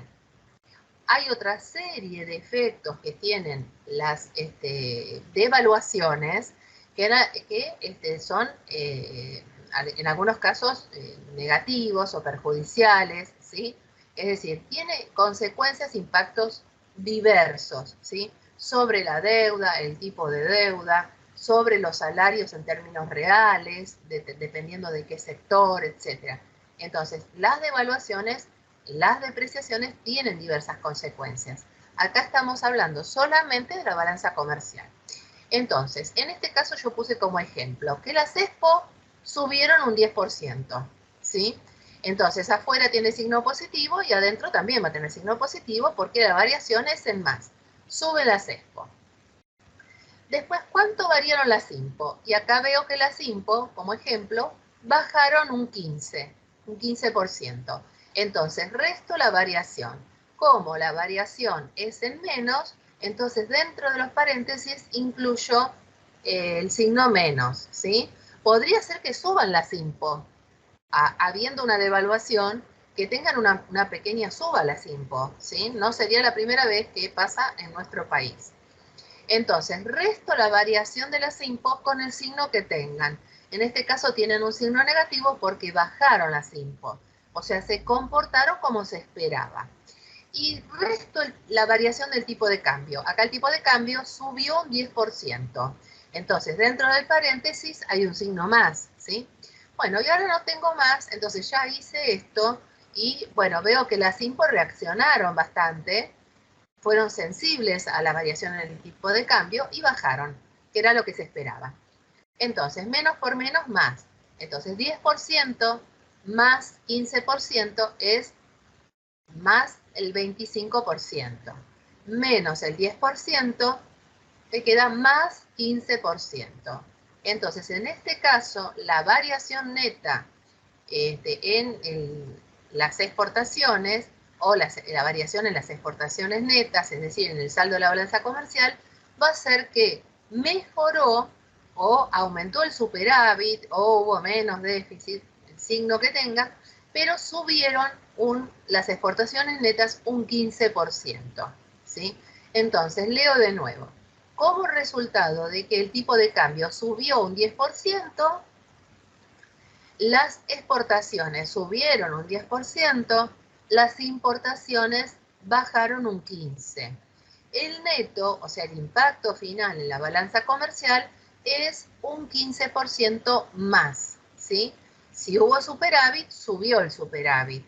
Si había déficit, va a bajar el déficit, ¿sí? Porque mejoraron las exportaciones netas.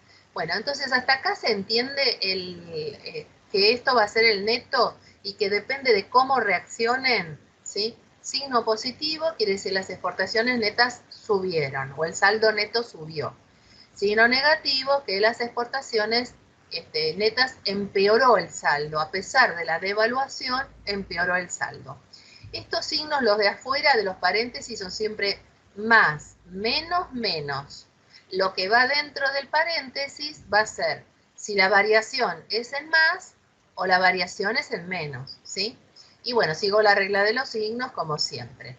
Entonces, esto sería la condición Marshall-Lerner, que dice que cuando una devaluación mejora la balanza comercial o tiene un signo más, el neto, ese cumple la condición Marshall-Lerner, ¿sí? Con esto que queremos decir, que no siempre se cumple, ¿eh? A veces no se cumple. Bien, bueno, preguntas. Se entendió, profe, de mi parte. Bien, ¿se entendió? ¿Quieren que hagamos otro ejemplo? Tírenme otro dato. A ver, ¿cuánto pueden haber subido? Vamos a escribir primero cuánto subieron las expo. Cualquier cifra, díganme. 5%. 5%. Bueno, las expo entonces a lo mejor son producto primario, no reaccionaron demasiado. Ahora vamos a ver cuánto fue la devaluación. Bueno, ahora, las IMPO, ¿cómo reaccionaron? Un 20. Un 20, bajaron un 20.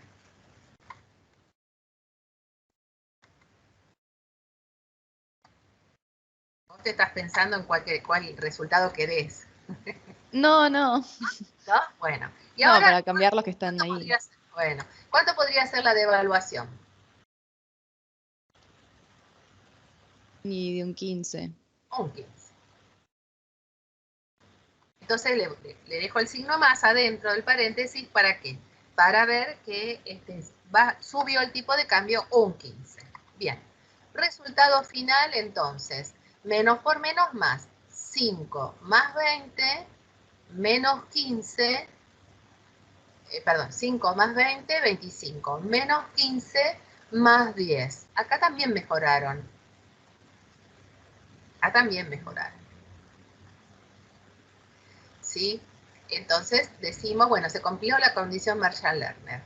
Ahora bien, podría tratarse de otra economía en donde las expo variaron un 5. Y las IMPO,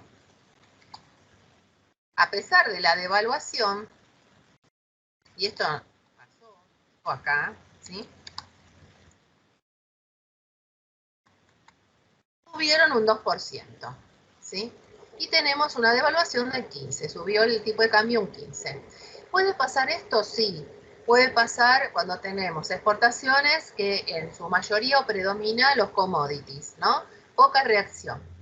Y tenemos las IMPO que son todas muy necesarias y que aparte un tipo de cambio que subió un 15 no las hace mucho más caras. Teniendo en cuenta que son indispensables tanto para la actividad productiva como para el consumo, que son cosas de primera necesidad, bueno, ese fue el resultado. En lugar de bajar las IMPO, subieron 2%, pero subieron. Entonces, 5 menos 2 más 3, menos 15 menos 12. En este caso, aunque hubo una devaluación o una depreciación del 15%, la balanza empeoró, o sea, aumentó el déficit o bajó el superávit un 12%. Las exportaciones netas entonces bajaron un 12%. Bien, entonces pueden darse las situaciones, la forma que ustedes van a tener de explicarlo, seguramente nos van a dar estos datos, bueno, más allá del ejercicio que pueda ser parecido a esto, ¿sí? Distintas alternativas, pero en algún momento nos pueden pedir un informe o nos pueden pedir una opinión, emitir algún tipo de consultoría, y entonces nosotros podemos fácilmente tener los datos de cuánto variaron las ESPO, de cuánto varió el tipo de cambio y de cuánto variaron las IMPO, ¿sí? No podemos decir que es el único efecto en la economía, es el efecto en la balanza comercial. Teniendo esos datos, lo primero que tengo que fijar es que los datos sean, que por ejemplo aclare si es una variación en cantidad o si es una variación en precio, ¿sí? Acá suponemos que las IMPO en dólares siguen costando lo mismo y las ESPO en dólares también siguen costando lo mismo, o sea que la variación se debe a cantidades, ¿sí? Y esto es la variación de tipo de cambio en pesos. O sea que las IMPO en pesos van a estar un 15% más. Bueno, teniendo esos tres datos y fijándome, teniendo cuidado de que la fuente sea una fuente lo más precisa, ¿sí? Lo más informativa posible, ya con hacer este cálculo, y puedo, o teniendo el cálculo del resultado, puedo hacer algún tipo de comentarios, opiniones, es decir, de por qué ocurrió eso, por qué se esperaba que bajen las IMPO y subieron, ¿sí? Con lo cual necesitamos más divisas que antes para cubrir la balanza comercial. Y las cosas que podemos empezar a comentar, les puede pasar y les va a pasar, o a lo mejor ya les pasó, que los llamen de una radio, que los llamen de alguna publicación, de algún lugar, y les pidan que, bueno, junto con otros les están preguntando por este motivo, ¿no? Entonces, lo primero que hay que pensar es en la composición, en el tipo de exportaciones y el tipo de importaciones, ¿sí? Si recién se produjo la devaluación o la depreciación, bueno, entonces tenemos que dar un pronóstico, tenemos que dar un estimado. Y vamos a decir, bueno, dada el tipo de exportaciones, cómo reaccionan en otros periodos y cómo reaccionan las IMPO, podemos esperar tal cosa, ¿bien? Pero fundamentalmente hay que buscar los resultados, hay que fijarse, la variable que lo explica es la composición de las ESPO y de las IMPO, ¿bien? Bueno, entonces, este sería, acá abajo está explicado todo esto que estamos diciendo acá. Bueno, hay un gráfico, que ahora no lo encuentro, pero está en el... Ustedes tienen en Mochon y Becker todo esto de las relaciones internacionales, la condición Marshall-Lerner, todo eso. No, perdón, Mochon y Becker también, pero lo tienen en Blanchard, en ese que yo les compartí, que tienen hasta el capítulo 25. Y también lo tienen en las fotocopias, si tienen las fotocopias o si bajaron algún archivo, algún PDF, lo tienen, no me acuerdo si el capítulo 5, capítulo 6, pero lo tienen bastante en los primeros capítulos, la condición Marshall-Lerner y eso. Y bueno, tiene varios ejemplos. Pero acá está un poquito explicado cada uno de los componentes, y algo de los comentarios tiene que ver con noticias como por ejemplo que Estados Unidos utilizaba esto como una herramienta. Bueno, entonces esto es una tendencia, digamos, ¿sí? Esto es un estimado, pero aceptando que cada economía es distinta, tiene distintas características, distinta estructura, va a haber un comportamiento distinto. Una de las cosas que es muy interesante hacer es, bueno, ¿qué pasó en oportunidades anteriores? ¿Sí? Y iba a esto que se me había ido cuando hablaba del libro, es lo siguiente. Hay algo que se llama la curva J, ¿sí?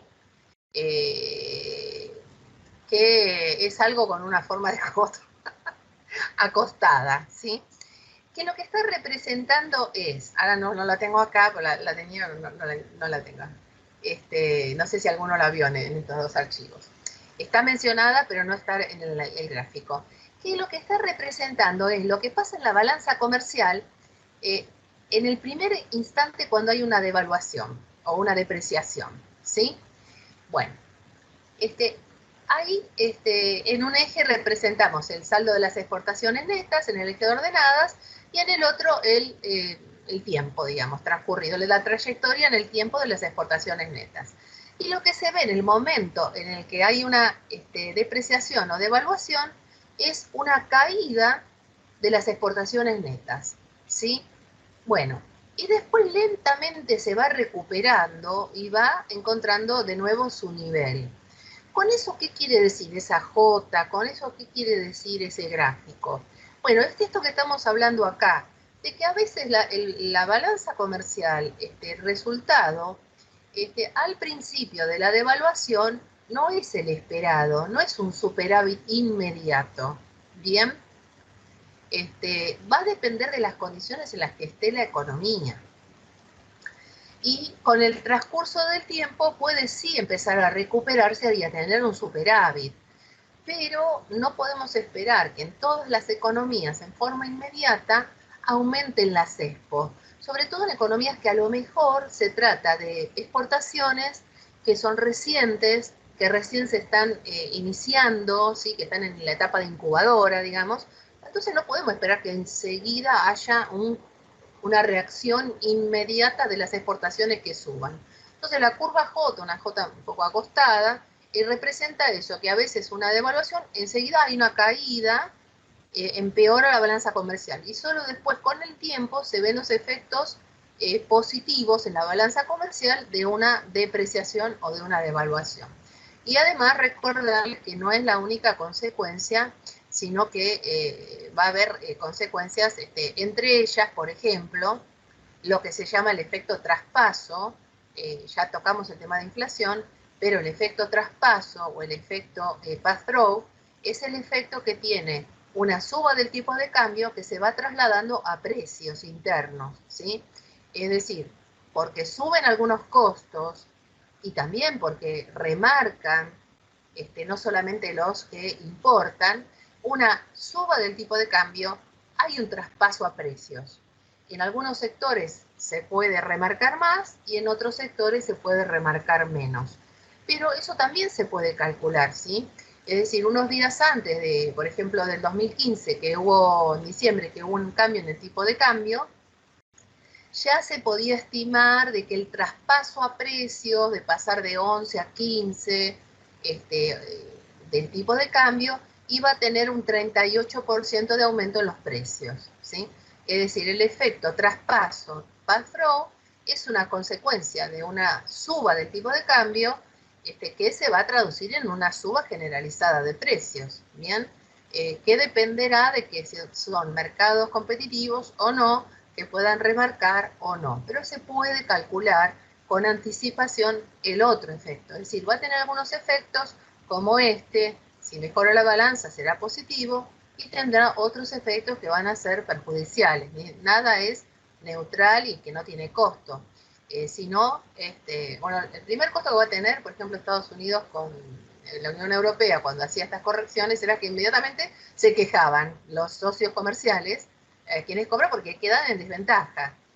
Pero si no tuviera ningún costo, ningún efecto negativo, todos recurriríamos a esa receta, digamos, de subir el tipo de cambio. Pasa que tiene también sus costos, sus efectos negativos.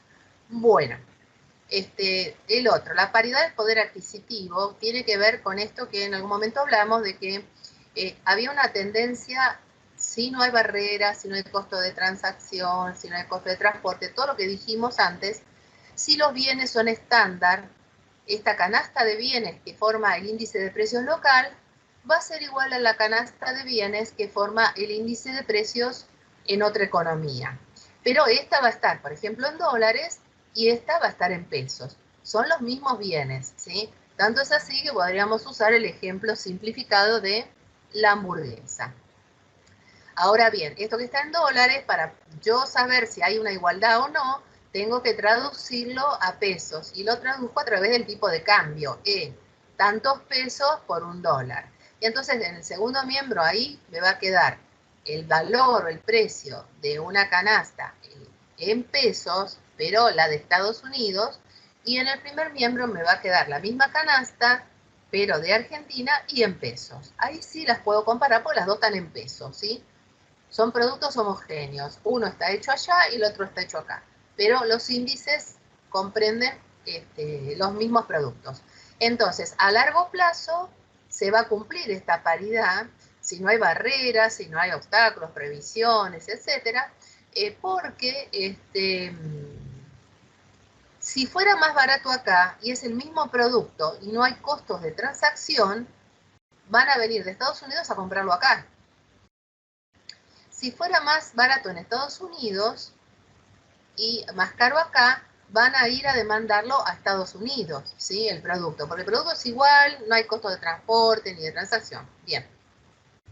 Con lo cual, con estos flujos de mayor demanda, menor oferta, de compra en un lugar y venta en otro lugar, voy a tener que finalmente va a haber una tendencia a igualar los precios. Y esto se llama la paridad del poder adquisitivo, ¿sí? Bien. Algo que, bueno, quería comentarles porque esta unidad tiene muchas cosas interesantes para comentar. Cuando hay una diferencia en un producto, por ejemplo, la tonelada de soja, ¿no? Acá, y la tonelada de soja en el mercado de Chicago, por ejemplo, ¿sí? Y es más barata en Chicago, se va a ir a comprar la tonelada de soja a Chicago, ¿bien? Pero hay gente que se dedica, que su profesión es esa, que se llama justamente árbitros, o que hacen arbitraje, los brokers, entonces van y compran en Chicago y la venden acá. Es decir, están buscando estas diferencias en un producto que es homogéneo, que es estándar, entre distintas economías y hacen este arbitraje, porque no quieren la soja, lo que quieren es comprar donde está más barato y vender donde está más caro. Bien, no se van a quedar con la soja. Entonces, esa es una acción, digamos así, una práctica que se llama arbitraje. Por medio de este arbitraje y comprar donde es más barato, venderlo donde es más caro, vamos a tener que finalmente se van a igualar. O sea que a largo plazo esto va a ser una tendencia. De manera que si yo sospecho que están siempre todo más barato en otra parte y más caro acá, hay una posibilidad, que acá suba o que acá baje para que se restablezca la igualdad. Pero generalmente lo que termina ocurriendo no es que bajen los precios, tampoco van a subir los precios en otra economía, sino que finalmente lo que termina ajustando para restablecer la igualdad es el tipo de cambio, ¿sí? Si la hamburguesa está más barata en Estados Unidos, más cara acá, y en el resto del mundo, en todos los países están igual que en Estados Unidos, traducida al tipo de cambio de cada país, es muy probable que termine ajustándose no la hamburguesa, sino el tipo de cambio local, ¿sí? Para restablecer la igualdad, es decir, para corregir esta diferencia. Y la forma en la que ocurre esto es como la práctica del arbitraje. Bien.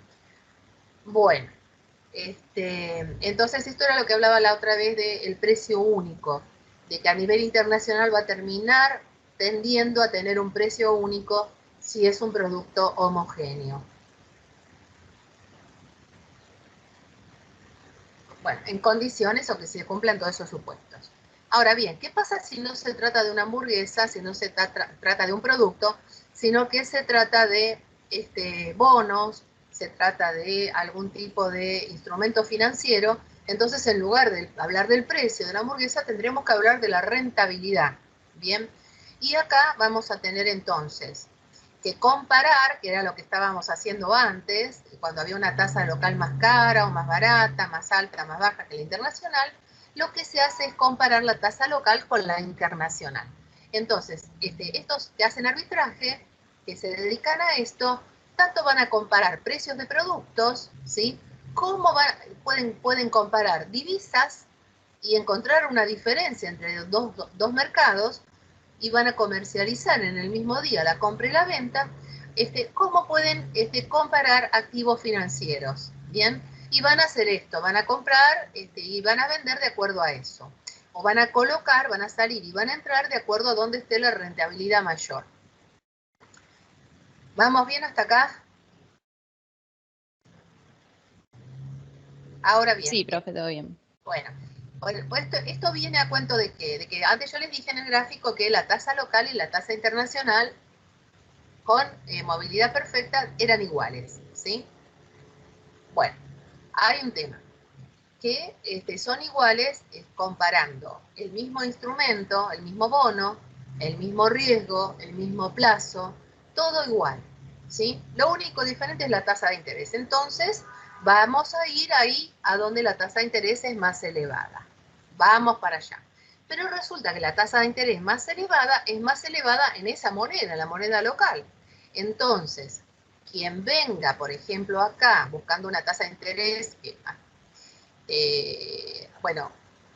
anteriormente no sé si lo comenté el ejemplo, pero bueno, si yo hago un plazo fijo, sí creo que lo dije hoy, si yo hago un plazo fijo, me fijo con los dólares, ¿no? Lo hago en dólares, voy a tener 1% al año, como con suerte, 1% o 0,5% al año, pero es en dólares.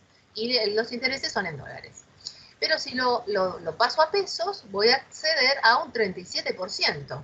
Entonces yo tendría que colocar acá en el primer miembro 37% y en el segundo miembro 1%, ¿sí? Claramente no se cumple la igualdad de las tasas de interés. ¿A qué se debe la diferencia? ¿A qué se debe la mayor tasa de interés local?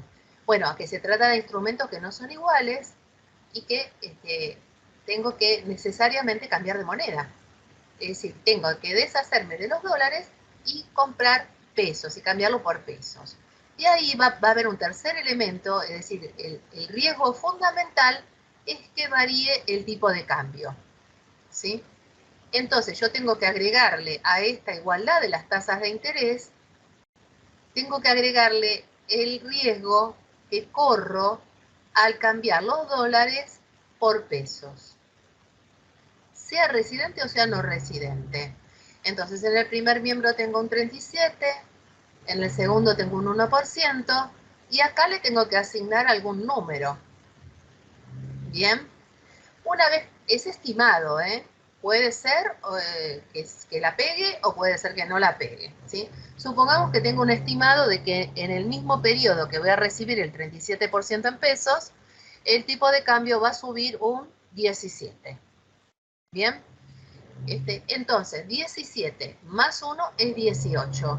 Igual conviene arriesgarse y colocar pesos al 37%. Bien, entonces hay una diferencia, está dada justamente porque hay un riesgo.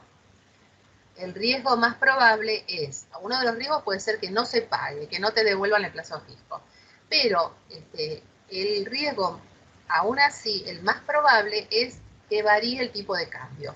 Entonces, cuando yo reciba el 37% dentro de un año y quiera recuperar los dólares, si el dólar varió más del 37 o más del 36, no solamente no gané, sino que perdí, ¿sí?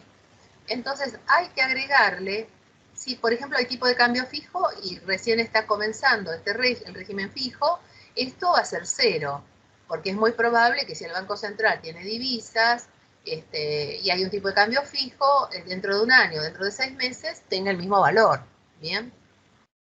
Pero cuando ya pasaron unos cuantos años de tipo de cambio fijo y algunos anuncian que puede haber una devaluación, entonces este término aparece y hay que tratar de estimarlo lo más preciso posible. Es decir, que la paridad de las tasas de interés se va a cumplir porque es una tendencia a largo plazo. Lo mismo que la paridad del poder adquisitivo. Pero ahora bien, cuando hay una diferencia, la diferencia se va a deber a un componente, a un término que es el riesgo que se corre por hacer el traslado de dólares a pesos o de una moneda que tiene una cierta rentabilidad menor a otra moneda que tiene una rentabilidad mayor, pero que justamente hay inestabilidad del tipo de cambio. Porque al comprar bonos en un lugar o en otro, La otra operación que está siempre presente es la compra o venta de divisas, ¿sí?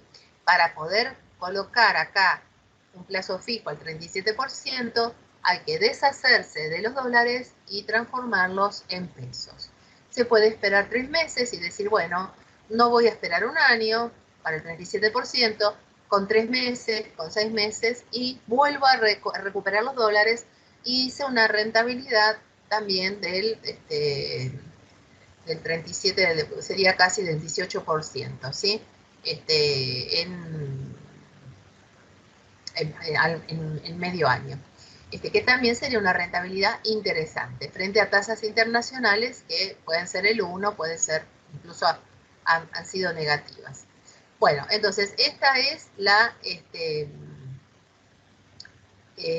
paridad de las tasas de interés, ¿sí? Esto se va a cumplir, que sean iguales siempre que no haya barreras, todo lo que vimos antes. Y sí, son iguales en todos los aspectos y también el riesgo es el mismo en todos los aspectos. Ahora bien, cuando el riesgo es distinto, tengo que calcularlo o estimarlo y agregárselo, ¿sí? Como si fuera un componente adicional que hace que pueda llegar a perder esa rentabilidad o parte de la rentabilidad que estoy buscando. Una alternativa es hacer una operación en la cual contrate un seguro. Entonces, para no correr el riesgo, ¿sí? Tomo una cobertura, un seguro, entonces ya no corro el riesgo de que haya una devaluación que yo calculé del 10% y es del 100%, sino que voy a contratar un seguro, ¿sí? Y entonces lo que tengo que agregarle acá es, le saco el riesgo porque no hay riesgo, pero le incorporo el costo de contratar ese seguro.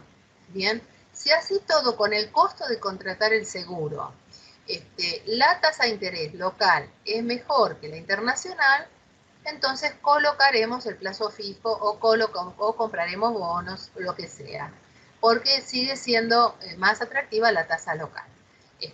Pero si no es así, es decir, si el costo, la cobertura, y esto sube mucho en los días previos o en las semanas previas, hay un default en un país.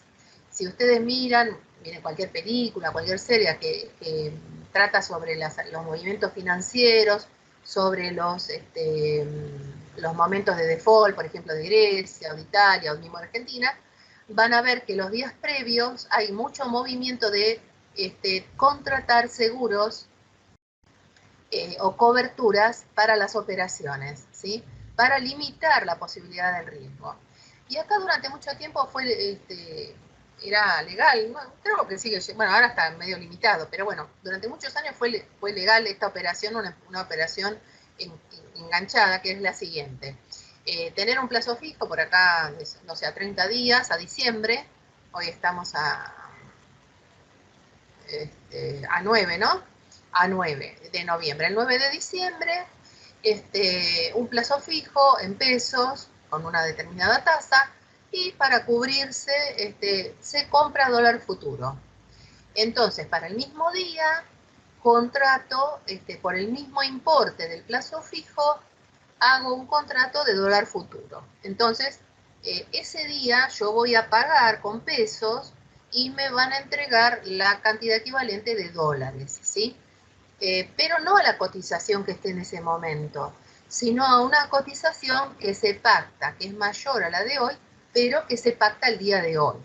Es decir, entonces hago un plazo fijo, aprovecho la rentabilidad que tiene en pesos el plazo fijo y me cubro comprando dólares anticipadamente para ese día, cuando vence el plazo fijo y me lo acrediten en pesos, lo transformo en dólares, ¿sí? Entonces, bueno, voy a pagarlo un poco más de lo que está hoy el dólar, pero estoy acotando el riesgo, estoy acotando la pérdida que pueda sufrir, ¿no? Y esto se llama cobertura. Entonces, acá se corre el riesgo, puede ganar como puede perder, y no hay límites, ¿sí?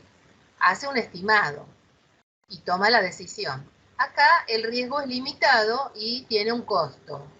Contratar el seguro tiene un costo.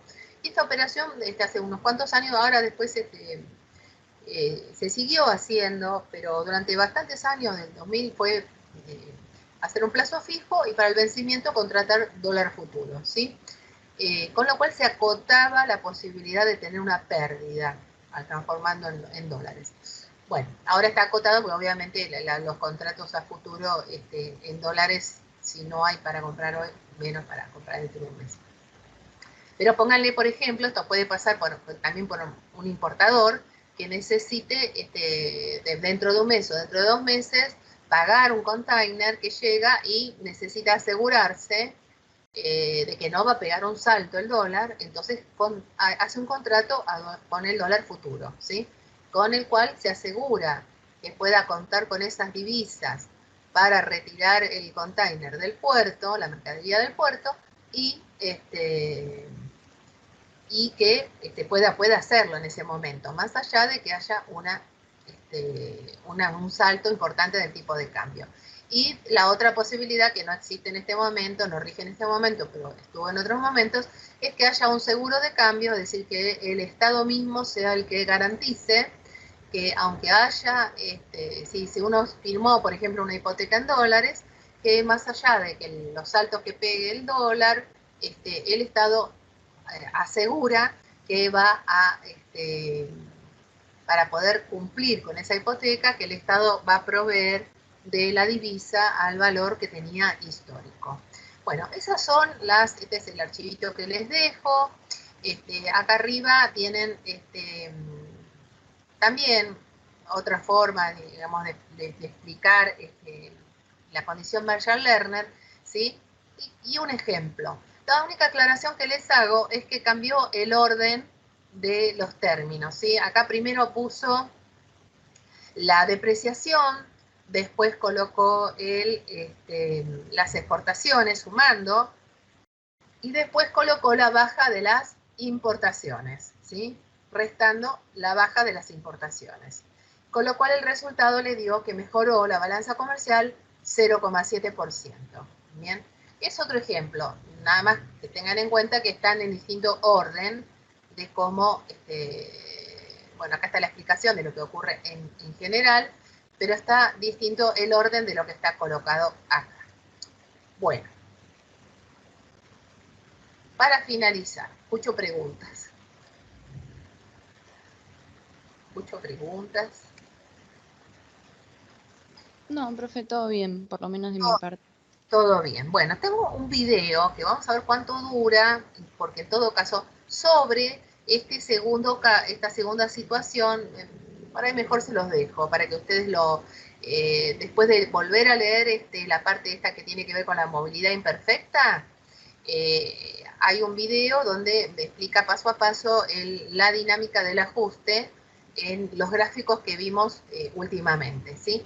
Así que les dejo ese último y